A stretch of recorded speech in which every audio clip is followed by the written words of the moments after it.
2024 সালে তোমরা যারা এসএসসি পরীক্ষা দিছো তোমাদের ফল প্রকাশিত হবে 12ই মে, তোমরা সবাই জানো।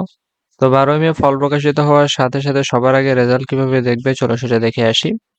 তো সবার আগে রেজাল্ট দেখার জন্য যখন তোমাদের রেজাল্টটা প্রকাশিত হবে সম্ভবত 12ই মে সকাল 11টার দিকে তোমাদের রেজাল্টটা প্রকাশিত হবে। তো যখন রেজাল্টটা প্রকাশিত হবে তখন তোমরা তোমাদের মোবাইল থেকে ক্রোম ব্রাউজারে চলে যাবে, গিয়ে সার্চ করবে হচ্ছে তোমার এডুকেশন বোর্ড বিডি লিখে। তাহলে এখানে লিখতেছি EDUCATION, এডুকেশন বোর্ড বিডি লিখে তোমরা এখান থেকে সার্চ করবা। তো তারপরে এখানে এই যে দ্বিতীয় নম্বরে যে ওয়েবসাইটটা চলে আসছে, দেখো এখানে একটা টেলিটকের লোগো দেওয়া আছে। সো এই যে দ্বিতীয় নম্বরে যে ওয়েবসাইটটা আছে এটাতে তোমরা ক্লিক করবা। এটাতে ক্লিক করার পর তো তোমাদেরকে ঠিক এরকম একটা পেজে নিয়ে আসবে। তারপরে এখানে দেখো এখানে অলরেডি বলেই দেওয়া আছে যে আজকে কিন্তু 2024 সালের যারা এসএসসি পরীক্ষায় অংশগ্রহণ করেছে তাদের রেজাল্ট প্রকাশিত হবে 10:30টার দিকে।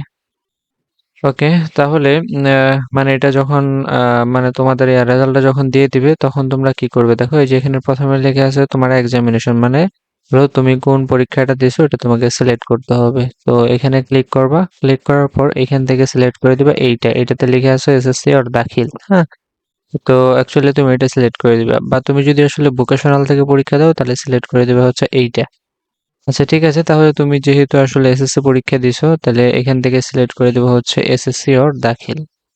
তো তারপরে লিখে আছে ইয়ার, মানে কত সালে পরীক্ষা দিছো। তুমি 2024-এ পরীক্ষা দিছো এটা সিলেক্ট করবা। তারপর এখান থেকে বোর্ড সিলেক্ট করবা, যে মানে যে বোর্ডের অধীনে তুমি পরীক্ষা দিছো এটা তুমি সিলেক্ট করে দিবা।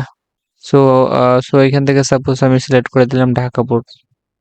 তো তারপরে এখান থেকে তোমার রোল নাম্বারটা দিয়ে দিবে। রোল নাম্বার কিন্তু তোমার অ্যাডমিট কার্ডে দেওয়া আছে, ওইটা দেখে তুমি দিয়ে দিবা। তারপরে রেজিস্ট্রেশন নাম্বারটা তোমার অ্যাডমিট কার্ডে দেওয়া আছে, ওটা দেখে দিয়ে দিবা। দেওয়ার পরে এই যে নিচে যে দুইটা নাম্বার আছে, ঠিক আছে, তুমি জাস্ট এই নিচের এই দুইটা নাম্বারকে যোগ করে দিবা। যোগ করলে যে রেজাল্টটা হয়, দেখো 2 আর হলো 7 যোগ করলে 9 হয়। তাহলে এই যে নিচে যে দুইটা নাম্বারকে যোগ করলে যে মানে যে রেজাল্টটা হয় সেটা তুমি এখানে লিখে দিবে। তাহলে 2 এর সাথে 7 যোগ করলে হয় 9।